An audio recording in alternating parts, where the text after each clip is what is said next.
version this afternoon after it appears on the Senate. And, you know, we have a lot of stuff to say. This is a small step towards where we need to be as a state, but we do want to take a moment and thank all of the lawmakers who listened to our stories and who heard our concerns about these bills. Our fears were very valid, and we know that a lot of work goes into the lawmaking process here, and that a lot of tough conversations, a lot of negotiations had to happen to get us to where we are today, and so we do want to thank all of those lawmakers for working on this. But I'm also here today, you know, just to talk about mainly these women, and these women are my friends. They inspire me, they help me do this kind of work, and they continue to make me believe that we can make Texas better. And so we're gonna keep sharing our stories. We are, again, cautiously optimistic once we see the language, and then hopefully when it passes, that this is a step in the right direction, but we still have a long way to go to ensure that what happened to me and my family and my friends and their families does not continue to happen. The only thing that could have made my loss more painful was knowing that I could be personally prosecuted or my husband could be personally prosecuted. And so I am extremely grateful to the lawmakers for listening to our concerns about the 1925 language and for proposing these amendments. We had to edit our remarks, so thank you. So again, I am cautiously optimistic about these things, but I do want to remind Texas women that the language in SB 31 is a small step in the right direction, but women should be very paying attention to what's happening in Austin. House Bill 5510, the companion bill to Senate Bill 2880, will be heard in the State Affairs Committee meeting on Friday. And it's very important that we continue to stay vigilant about these laws, because everything that we were trying to make sure didn't happen through the 1925 language revival will happen if HB 5510 and SB 2880 pass. So while this is a step forward, we need to make sure that we don't allow more bills that can continue to harm women and the people that love us. And so now I want to turn it over to my really good friend, Sam. Thank you. Jess, I want to turn it over to my really good friend, Jess. And you can all thank my 18-month-old for not sleeping last night. Thank you. Your other good friend. Yeah, my other good friend. All right. Hi. So I'm just thankful for our stories being heard, both by the media and our state representatives. I'm very thankful for that, because we've had some very painful experiences that we want to make sure that other women don't have. In fall 2022, my very wanted daughter, Emma, was diagnosed with a fetal ansarca, essentially not compatible with life. And I had the beginning stages of Muir syndrome. So that essentially put me at risk of heart and renal failure, as well as seizures. Despite these risks to my health and my life, I was denied the care that I needed. And I had to travel out of state to receive that very needed health care. This updated language that we expect to see within this bill is the first time that I've heard that my health rights would have been protected. This makes me very hopeful that I can safely have children in the future. Because quite honestly, while I would love to grow my family, I'm terrified to leave my child without a mother if something were to happen to me. I just want to thank everyone for listening to our stories, and I would like to pass it on to Holly now.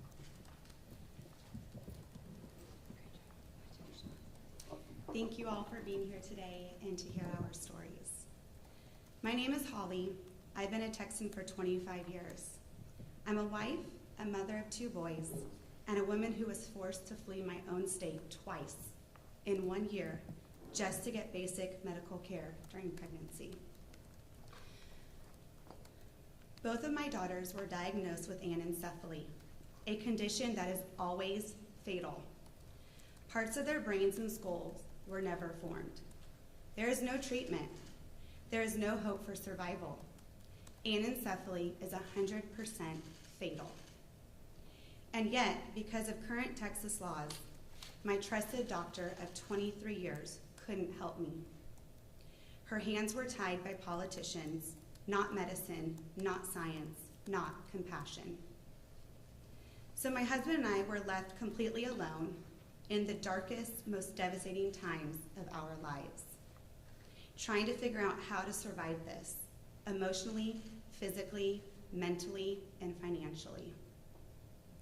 We chose what was best for my health, my future fertility, and our family. We could not wait until I was sick enough to qualify for care. We could not bear the thought of watching our daughters be born only to suffer, turn blue, and die in our arms. Let me be clear. We wanted our daughters. We named them. We loved them. And we grieve them still to this day. But we also understood the reality that forcing me to carry those pregnancies would not save them. It would only destroy me and could possibly put my life at risk. While I was being denied care, my husband, a Marine combat veteran who served 2 tours for this country, had to drive me to the airport twice. He served with honor to protect freedom, and then he had to watch his own wife be denied it. We spent thousands of dollars. We left our little boys behind. We traveled to unfamiliar states carrying grief, fear, and a fatal diagnosis. I was treated like I had done something wrong, but I hadn't. My babies were dying, and Texas just didn't care. Texas claims to support veterans. Texas claims to value life. But I am here to say, Texas put mine in danger. Texas broke my heart twice. I have spent so much time speaking up and sharing my story because I don't want any other Texas family to go through what we went through. Our lawmakers have heard our stories. I've spent time speaking with them today, and I'm optimistic that they have made the changes we have been asking for. I am grateful they are willing to meet with us and look forward to seeing the changes made to these bills so that families like mine won't have to fear criminal prosecution. Thank you for listening to my story. I'm honored to introduce Melanie Rummel. Hi, my name is Melanie Rummel. I'm a former emergency room nurse, and I'm also someone who had to leave the state to get an abortion. I was 12 weeks pregnant, and I thought everything was going well. And then I learned that our baby girl had a genetic disorder and would not survive. Because of her malformations, she was suffering, and she suffered for 2 additional weeks because of the abortion bans in Texas. We were finally able to get her care. I had to go into a clinic by myself, past protesters yelling at me while grieving the death of my much-wanted baby. This morning we had meetings with lawmakers, and we do feel optimistic about the new language for HB 44 and Senate Bill 31.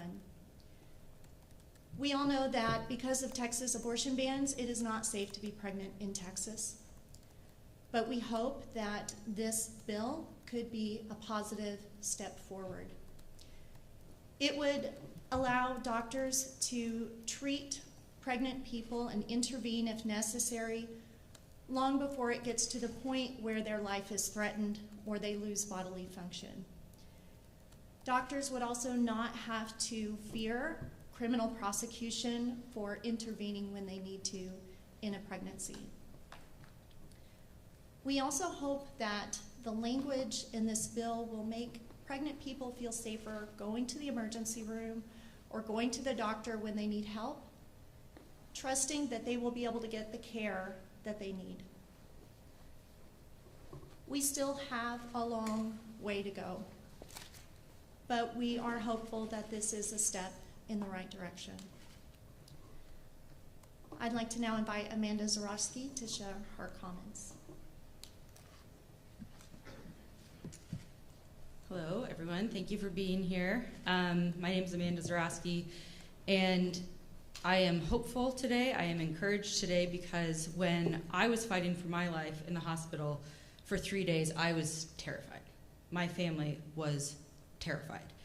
And to think that a family going through what we went through would also have to fear going to jail on top of potentially losing their child, their wife, their daughter, is absolutely horrifying. I've been sharing my story in Texas and across the country to make sure that families don't have to go through what mine went through. We've been meeting with lawmakers about our concerns about SB 31 and HB 44, that the language as is could lead to prosecution for patients seeking care and their families and friends that help them. Fortunately, our elected leaders have been listening to our stories, and we're very grateful that they were willing to meet with us and hear our concerns. As you've heard, we have heard that there are changes coming to these bills, and we look forward to looking at the final language and continuing to make sure that Texas families aren't put at unnecessary risk. I was talking with someone just earlier today who said, what is happening in Texas? Because we know that Texas is a bellwether for the rest of the country. And this person even said to me, as it goes in Texas, so it goes across the country. And I will be very proud to, maybe for the first time in a long time, provide the rest of the country with a tiny little bit of hope on the reproductive freedom fight coming out of Texas.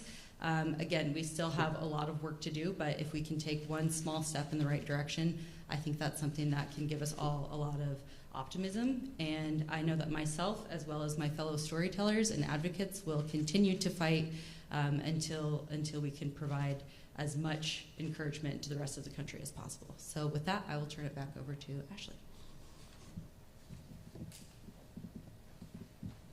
Thank you all so much for sharing. We do have some time for questions. I'm going to step aside and let whoever wants to answer any of the questions you have come up to the podium.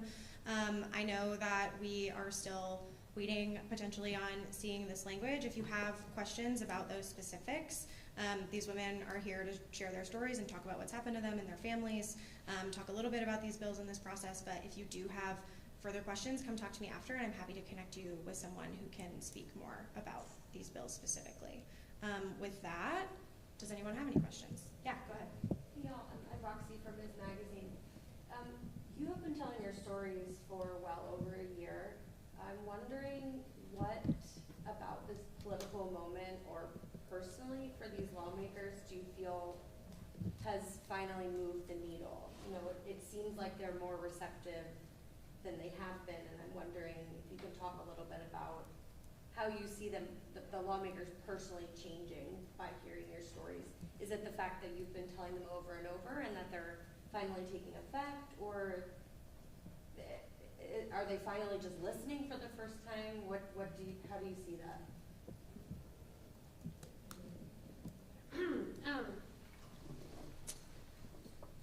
That's a really good question, very long, but so I'll try to get all the parts. I think you have to keep repeating it.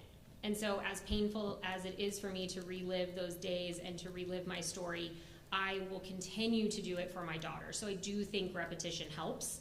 I think the fact that the media has been so great about amplifying our stories and making sure that Texans hear from Texans, that they aren't waiting to hear from different organizations or groups. I think that has really helped a lot.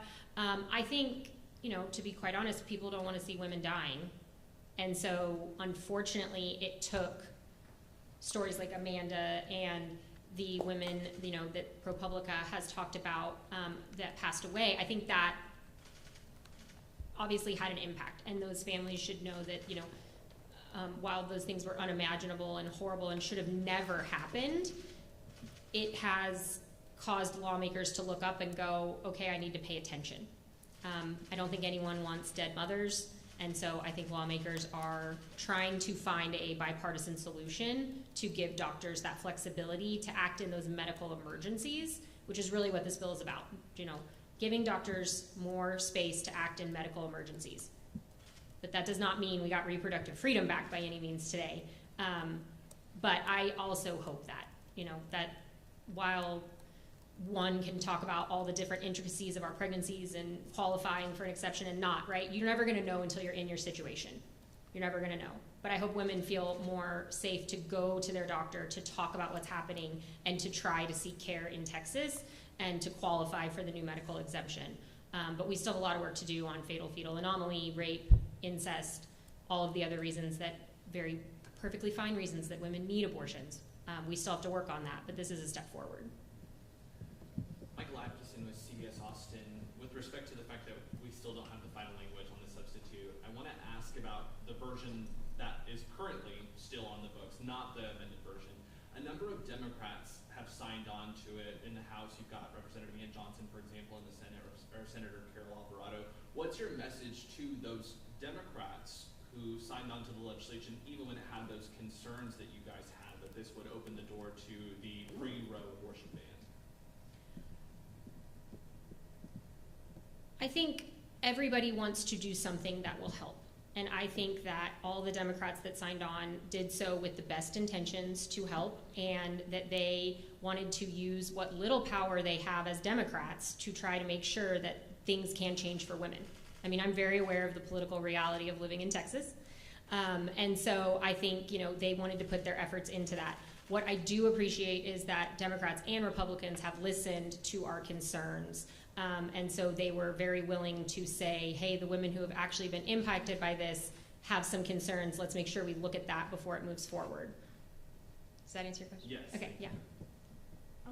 Yeah, I'm Nadia Lincoln with the Associated Press. I was just curious and related to the first question with your conversations with lawmakers today, did they ever kind of explicitly mention, like, it was stories from not just you all today, but like from prior reporting that they have seen involving the 3 women with like ProPublica? Like, was that something that they like explicitly kind of referenced in terms of the timing of introducing this legislation? And then also, I'm just curious if you were able to ascertain more information about kind of what training for medical professionals would look like if the bill were to pass.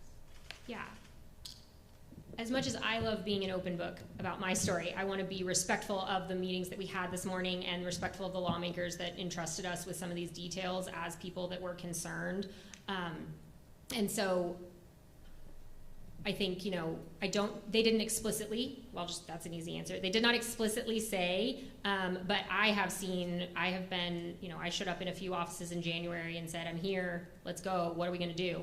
And I have seen that a lot of the tone has shifted as those stories became more public. And as more and more Texans started saying, wait a minute, I could die in a wanted pregnancy. As more and more women started to say, I'm fearful to be pregnant here because I don't want to die to have another child. All of those messages really, I think, have struck home for them. And I'm sorry, what was the second half of the question? About like the training. Oh, yeah. Yeah. We are obviously going to watch this bill, watch the amended changes and all of that, and then we'll be watching how they try to offer this training. No conversations were really had this morning other than they're still working on it. But I was hopeful to hear that there was a lot more talk about hospital administrators and the hospital teams, because I think one of the things that has always baffled me about this law is, I needed my first abortion 45 days after SB 8 went into effect. A groundbreaking piece of legislation like SB 8 went into effect with no guidance for doctors. Nobody thought, how do we put this bill into practice, and let's give them some information. And my doctor didn't know what to do, what to say. He didn't even know if he could say the word abortion.